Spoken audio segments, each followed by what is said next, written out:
Je vous retrouve aujourd'hui pour le 3e jour. Donc, nous sommes le 3 janvier.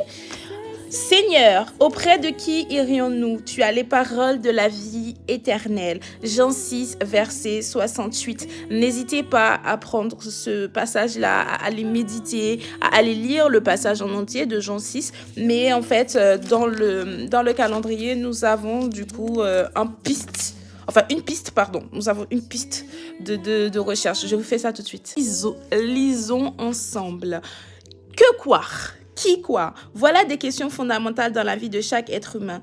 Pourquoi un texte plutôt qu'un autre? On se pose ces questions-là, on est d'accord. Pourquoi le Dieu de la Bible? Croire la Bible est un choix très logique parce que Dieu a donné des preuves qu'il se révèle par elle, en particulier les prophéties accomplies.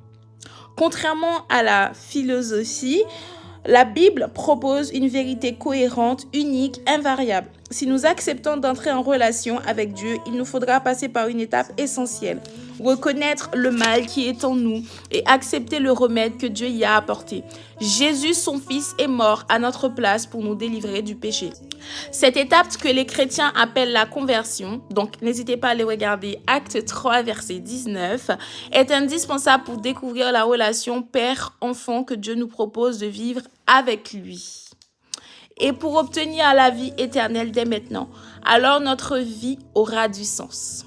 Bien sûr, il restera des choses difficiles à comprendre, mais si nous connaissons Dieu comme notre Père, si nous avons une relation d'amour avec lui, nous pourrons accepter que sa réponse soit quelquefois « Fais-moi confiance, ne t'inquiète pas.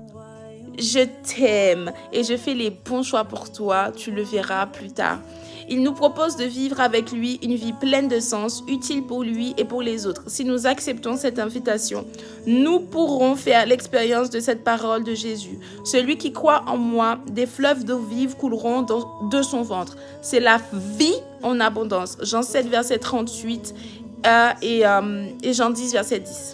En fait, c'est surtout aussi, si vous allez dans Jean 15, verset 7, si vous demeurez en moi et que mes paroles demeurent en vous, tout ce que vous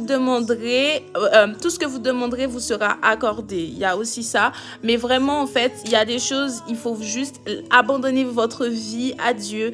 Faites-lui confiance parce qu'il y a des choses, vous dites, mais pourquoi ça m'arrive? Pourquoi c'est, etc. Il y a des choses, c'est bien plus tard, vous allez comprendre pourquoi ça vous est arrivé. Et vous dites, waouh, mais Dieu est extraordinaire, il sait tout. En fait, Dieu sait tout, il fait tout en son temps, en fait. Même si vous avez l'impression qu'il est lent, etc. Mais en fait, non, vous devez juste être patient et faites-lui confiance. Sur ce, je vous envoie plein d'amour, plein d'argent. Surtout, prenez soin de vous comme à l'accoutumée.